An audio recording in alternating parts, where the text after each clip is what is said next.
দিনাজপুর শহরের বাহাদুর বাজার এলাকার একটি আবাসিক হোটেলে অভিযান চালিয়ে ডাকাতির প্রস্তুতিকালে আন্তঃজেলা ডাকাত দলের 4 সদস্যকে গ্রেপ্তার করেছে জেলা গোয়েন্দা শাখা বা ডিবি পুলিশ।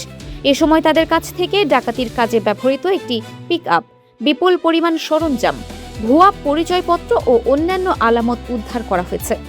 জেলা পুলিশের তথ্যানুযায়ী পুলিশ সুপার মোহাম্মদ জেদান আল মুসার দিক নির্দেশনায় এবং ঊর্ধ্বতন কর্মকর্তাদের তত্ত্বাবধানে ডিবির একটি চৌকস দল গোপন সংবাদের ভিত্তিতে মঙ্গলবার সন্ধ্যা 7:35 বাহাদুর বাজার স্টেশন রোডের হোটেল রাজের একটি কক্ষে এই অভিযান পরিচালনা করে। অভিযানে গ্রেপ্তারকৃতরা হলেন গোপালগঞ্জের মোহাম্মদ সোহানুল ইসলাম, ভোলার মোহাম্মদ খলিল, গোপালগঞ্জের বরুণবালা এবং রংপুরের মোহাম্মদ দুলাল মিয়া।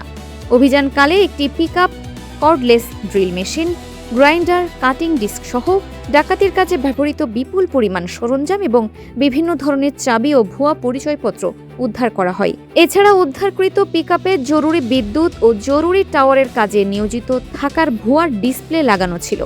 ডিবি পুলিশের প্রাথমিক জিজ্ঞাসাবাদে গ্রেপ্তারকৃতরা জানিয়েছে, তারা দেশের বিভিন্ন এলাকায় মোবাইল টাওয়ারের পাওয়ার হাউসে থাকা মূল্যবান সরঞ্জাম ডাকাতির সঙ্গে জড়িত।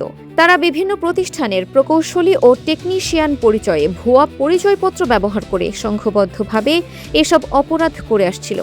পুলিশ জানিয়েছে, এই চক্রের পলাতক অন্যান্য সহযোগীদের গ্রেপ্তারে অভিযান অব্যাহত রয়েছে এবং গ্রেপ্তারকৃতদের বিরুদ্ধে আইনানুগ ব্যবস্থা গ্রহণের প্রক্রিয়া চলছে। ফারহানা নিজাম, দিনাজপুর টিভি।